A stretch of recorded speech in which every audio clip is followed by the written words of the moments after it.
আমরা মরতেও এখন ভয় পাই না, আমরা কিছু বলতেও ভয় পাই না। আমরা যদি ফিরত না যাই বাসায় আমাদের কিছু যায় আসে না। আমি কি জামায়াত শিবির, তাহলে আমি তো কোনো রাজনৈতিক দল করি না, আমি বাম করি না, ডান করি না, আমি আওয়ামী লীগ করি না, বিএনপিও করি না। আমাদের যে 9 দফা দাবি, সেই 9 দফা দাবিকে মানা রাখবে। তার মধ্যেই কিন্তু একটা দাবি হচ্ছে আমাদের হল, আমাদের সব ইউনিভার্সিটি খুলে দেওয়া যাবে। আমরা যদি লাস্ট পর্যন্ত একজনও বেঁচে থাকি, আমরা একজনও মাঠে নামবো, একজনও রাস্তায় দাঁড়াবো। কারণ আমাদের যে চাওয়া, যে দাবি, যে অধিকার, এইটা যেহেতু আমাদের এত প্রাণহানির মধ্যে দিয়ে আসছে, আমরা এখন আর কেউ ব্যাক করবো না। ইউনিভার্সিটির সাবেক স্টুডেন্ট, সেটা আমি বাদ দিলাম, একজন সাধারণ মানুষ হিসেবে আমাকে না এটা দুমড়ে মুচড়ে রেখে দেয় যে কি আশ্চর্য, আমরা কথা বলতে নামলে আমি কি জামায়াত শিবির, তাহলে আমি তো কোনো রাজনৈতিক দল করি না, আমি বাম করি না, ডান করি না, আমি আওয়ামী লীগ করি না, বিএনপিও করি না, আমি কিছুই করি না। আমি একজন নর্মাল সাধারণ নাগরিক হিসেবে যদি এখানে দাঁড়াই, আমার কথার কোনো মানে এত বড় লাপাত্তা একটা ব্যাপার, একটা ভাব, যে অ্যাটিটিউড, যে আমাদের কথার কোনো দাম নাই, আমরা জাস্ট এমনি কিছু পোলাপান কথা বলতেছি, এগুলাকে সে জাস্ট রাত্রে রেড দিয়ে ধরে নিয়ে গিয়ে, অর্ধেক পোলাপান তো মাঠেই নাই, কারণ তাদেরকে তো তারা গ্রেফতার করে নিয়ে গেছে। কোথায় পোলাপান? আপনাদের স্কুল কলেজ খুলে দিয়ে বলেন আমাদেরকে লিস্ট ধরে পোলাপানকে ডেকে ডেকে আমাদেরকে রোল নাম্বার দিয়ে পোলাপান দেখবো, আমরা অর্ধেক নাই।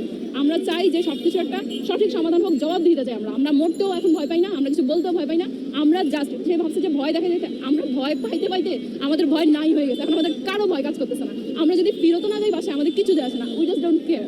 এই পরিস্থিতি থেকে আপনার মনে হয় শিক্ষা প্রতিষ্ঠানগুলো খুলে দেওয়া উচিত হবে বলে মনে হয়? যদি সরকারের সাহস থাকে, সেই সৎ সাহস যদি সরকারের থাকে, তার যদি এখন এসে মনে হয় যে সে তার আসলে যা করছে এটাকে গোজামিল যাওয়ারও কোনো ওয়ে নেই, আসলেও তো নাই, কিন্তু তারপর যদি তার সৎ সাহস থাকে সে খুলে দেখাক। আমরা লিস্ট ধরে, তারা যে বলতেছে মাত্র 150, বেশি না, 150 মৃত্যু, হ্যাঁ দেখতেছি, গুনতেছি, তারা এটা বলতে পারে না ছাত্র কতজন মরছে, কিন্তু আওয়ামী লীগের পুলিশের কয়জন মারা গেছে, 18 জন না 20 জন, এটা নিয়ে তাদের খুব লাফালাফি, এটা তারা বলতে পারতেছে। তো এইটা যে বারবার তারা প্রচার করতেছে, আমাদের স্কুল কলেজ ইউনিভার্সিটি খুলে দিক, আমরা সেখানে গিয়ে লিস্ট ধরে আমরা চেক করতে চাই আমাদের কয়টা ভাই বোন নাই, কয়টা স্টুডেন্ট নাই, আমাদের কয়টা ছেলে মেয়ে এখন নাই।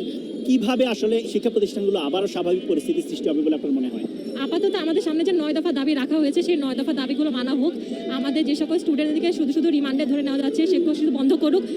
এখন আমরা কখনো চাই না আমাদের ভাই বোনদের কীভাবে আটকিয়ে রাখবে, কখনো মেরে ফেলবে, এসব কিছু আমরা চাই না। এসব কিছু বন্ধ করুক। আমাদের যে 9 দফা দাবি, সেই 9 দফা দাবিকে মানা রাখবে। তার মধ্যেই কিন্তু একটা দাবি হচ্ছে আমাদের হল, আমাদের সব ইউনিভার্সিটি খুলে দেওয়া, যাতে করে, কারণ তারা কিন্তু ইউনিভার্সিটি কিছু বন্ধ করে রেখেছে এর জন্য, যাতে করে ইউনিভার্সিটির এক না হতে পারে, সব ছাত্ররা এক না হতে পারে। কিন্তু সেটা আমরা তাও সাইড করে রেখে যেভাবে পারতেছি সব থেকে সবাই এক হচ্ছি।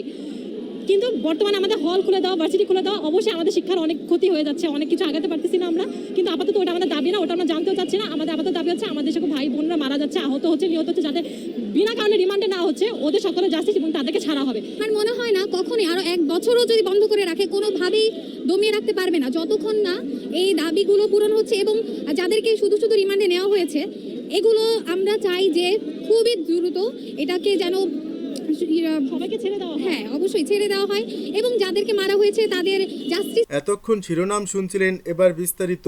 প্রিয় দর্শক, আপনি যদি এই চ্যানেলে নতুন হয়ে থাকেন, ভিডিওটি দেখতে দেখতে চ্যানেলটি সাবস্ক্রাইব করে আমাদের সঙ্গেই থাকুন। আর এই ভিডিও সম্পর্কে আপনি আপনার মূল্যবান মতামতটি কমেন্ট বক্সে জানিয়ে দিন। আর হ্যাঁ প্রিয় দর্শক, জানিয়ে দিন ভিডিওটি কোথা থেকে দেখছেন।